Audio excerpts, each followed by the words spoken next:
Hello guys! In this video I'm going to show you how to set the video quality on the Sygic application.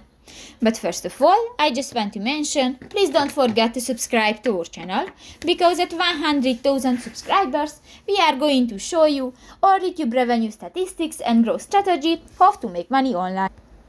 So let's jump into it. First of all, open the application on your device. New, click to the three lines at the upper right corner of the screen. And here go to the second button, the settings. Go to the features section and you can find the smart cam option, the second.